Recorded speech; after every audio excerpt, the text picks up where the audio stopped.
We are mounted police officers. I've been with my horse Jake for 7 years. I've trained him from the time he was a 2-year-old.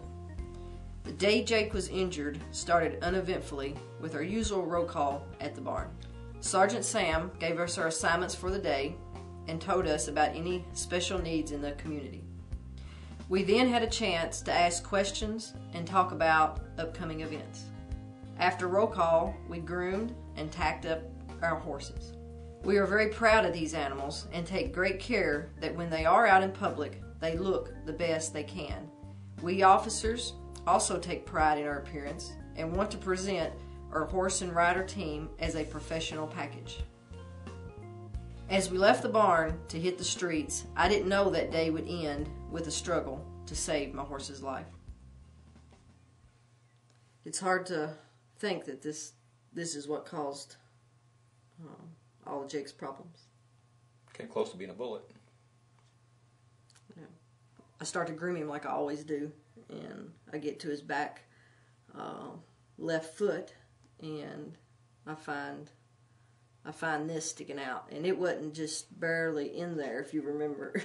It was in there enough that when he set his foot down, the ground had driven it in as far as the depth of his shoe.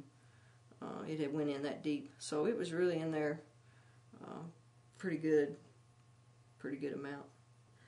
And I guess we called Travis, and I think you remember that Travis was in a special school with Dr. Redden that Dr. Redden was hosting at his facility.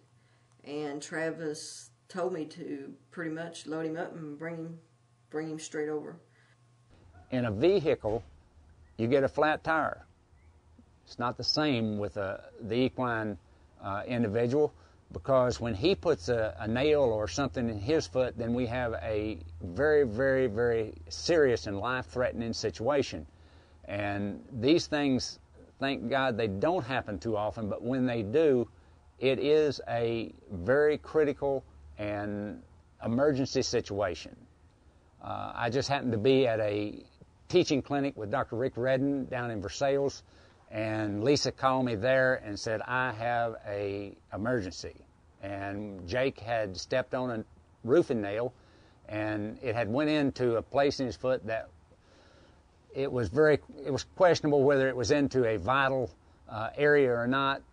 The only way that you was going to be able to tell that was that take an actual radiograph of that horse's foot with that nail in place in order to know exactly where it went. What we did was we advised Officer Rakes at that time to bring the horse to Dr. Redden's, and there we went ahead and took radiographs with the roofing nail in place, found out that the nail had actually went totally into and come in contact with the coffin bone.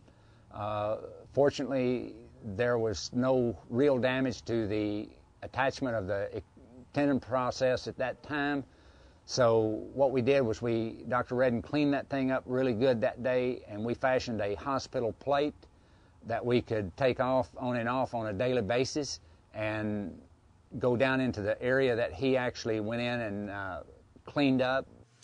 And the whole ride over to Dr. Redden's clinic, you know, I had really a lot of thoughts going on in my mind, but really it wasn't anything that I didn't really think anything life-threatening at this point. I just thought, well, they'll take him to the hospital, they'll fix him up, and he'll be ready to go. I didn't necessarily think it could turn out the way it ended up turning out. Especially when he came out, he wasn't showing any signs of lameness. He was just happy Jake, just limber on out like he normally does. You're right. There was absolutely no signs of lameness in his gait.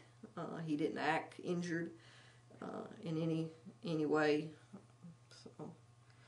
But then I guess when Redden looked at it, obviously Redden could tell the severity of it pretty much as soon as he x-rayed him, because the x-ray showed that the tip of it had went all the way up to the bone in his foot. I think what I remember more than anything else at that point is that Dr. Redden really, really talked about how important it was to pack that wound right. And he said a high percentage of the time, that's where it falls through, is because it's not being treated right. And then the next thing I thought, it really came down on my shoulders, because I was the one there with you. I was the one there that saw how we're supposed to do it, and then I was the one that had to maintain that. So I know it's kind of funny in hindsight, but I remember the pressure of just really wanting to do it right and really make sure Jake, got better, because I was afraid if he didn't, it would be my fault. I could potentially do something, to cripple this horse. And I remember, but it wasn't like, I didn't want to do it, but it was like really taking it seriously. It has to be done, and it has to be done, a certain way. So, I remember that. It was, it wasn't like crazy pressure, but it's in the back of your mind, hey, you can screw this horse up if you don't do things right.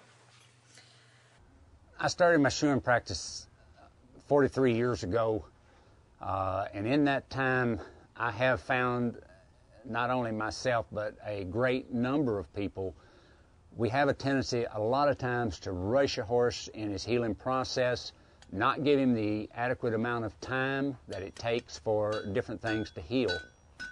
Old-timers on the racetrack, when I was racetracking several years ago, they had an old saying there that you steal a nickel from your horse today and he's going to take a dime from you tomorrow, which says volumes.